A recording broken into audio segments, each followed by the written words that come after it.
ನಮಸ್ಕಾರ ಸ್ನೇಹಿತರೆ, ಗೃಹಲಕ್ಷ್ಮಿ ಯೋಜನೆಯ ಹೊಸ ಅಪ್ಡೇಟ್ಗಾಗಿ ನಿಮಗೆ ಸ್ವಾಗತ. ಇಂದಿನ ವಿಷಯ ಬಹಳ ವಿಚಾರಾಸ್ಪದ.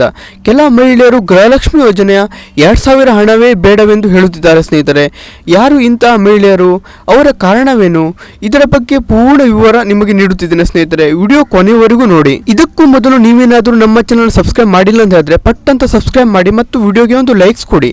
ನಿಮ್ಮ ಸಬ್ಸ್ಕ್ರೈಬ್ ಮತ್ತು ಲೈಕ್ಸ್ಗಳಿಂದ ಇದೇ ರೀತಿ ಹೊಸ ಅಪ್ಡೇಟ್ಸ್ಗಳು ನಿಮಗೆ ತಲುಪುತ್ತವೆ. ಈಗಾಗಲೇ ಸಬ್ಸ್ಕ್ರೈಬ್ ಮತ್ತು ಲೈಕ್ ಮಾಡಿ ವಿಡಿಯೋ ನೋಡ್ತಿದ್ದ ಎಲ್ಲರಿಗೂ ನನ್ನ ಹೃದಯಪೂರ್ವಕ ಧನ್ಯವಾದಗಳು. ಇನ್ನು ನೇರವಾಗಿ ವಿಷಯಕ್ಕೆ ಬರುವುದಾದರೆ, ಕರ್ನಾಟಕ ಸರ್ಕಾರದ ಗ್ಯಾರಂಟಿ ಯೋಜನೆಗಳಲ್ಲಿ ಒಂದು ಗೃಹಲಕ್ಷ್ಮಿ ಯೋಜನೆ.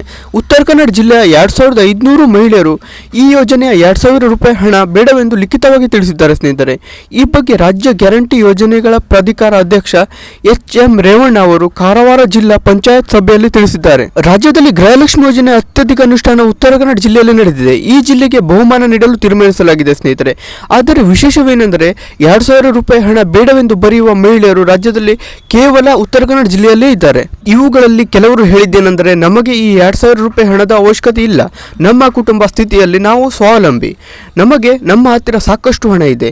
ಇದೊಂದು ಒಳ್ಳೆಯ ಬೆಳವಣಿಗೆ ಸ್ನೇಹಿತರೆ, ಯಾಕೆಂದರೆ ಈ ಯೋಜನೆ ಹಣ ಬಡ ಮಹಿಳೆಯರಿಗೆ ಹೆಚ್ಚು ಉಪಯುಕ್ತವಾಗುತ್ತದೆ. ಇಂತಹ ಫಲಾನುಭವಿಗಳ ಸಂಖ್ಯೆ ಕಡಿಮೆ ಇದ್ದರೆ ಸರ್ಕಾರ ಇನ್ನಷ್ಟು ಸೂಕ್ತ ಮಹಿಳೆಯರಿಗೆ ಹಣ ನೀಡಲು ಅವಕಾಶ ಹೊಂದುತ್ತದೆ. ಸ್ನೇಹಿತರೆ, ಈ ಮಹಿಳೆಯರು ಸರಿಯಾಗಿ ಲಿಖಿತವಾಗಿ ಹೇಳಿರುವುದರಿಂದ ಸರ್ಕಾರಕ್ಕೂ ಸ್ಪಷ್ಟತೆ ಸಿಕ್ಕಿದೆ. ಇನ್ನು ಬಡ ಮಹಿಳೆಯರಿಗೆ ಈ ಹಣ ತುಂಬಾ ಸಹಾಯಕವಾಗುತ್ತದೆ. ಸ್ನೇಹಿತರೆ, ಕೆಲವರಿಗೆ ಮನೆಯ ಖರ್ಚು, ಔಷಧಿ ಮತ್ತು ಇತರ ಅಗತ್ಯಗಳಿಗಾಗಿ ಹಣ ಅವಶ್ಯಕತೆ ಆಗಿರುತ್ತದೆ. ಇನ್ನು 16ನೇ ಕಂತಿನ ಹಣದ ಬಗ್ಗೆ ಕೇಳುತ್ತಿದ್ದೀರಾ ಅಂದರೆ, ಈ ಹಣವನ್ನು ಫೆಬ್ರವರಿ 1ನೇ ವಾರದಲ್ಲಿ ಜಮಾ ಮಾಡಲಾಗುತ್ತದೆ ಎಂದು ಸರ್ಕಾರ ತಿಳಿಸಿದೆ.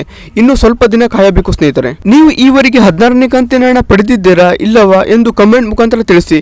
ನಿಮ್ಮ ಪ್ರತಿಕ್ರಿಯೆಗಳು ನಮಗೆ ಬಹಳ ಮುಖ್ಯ. ಸ್ನೇಹಿತರೆ.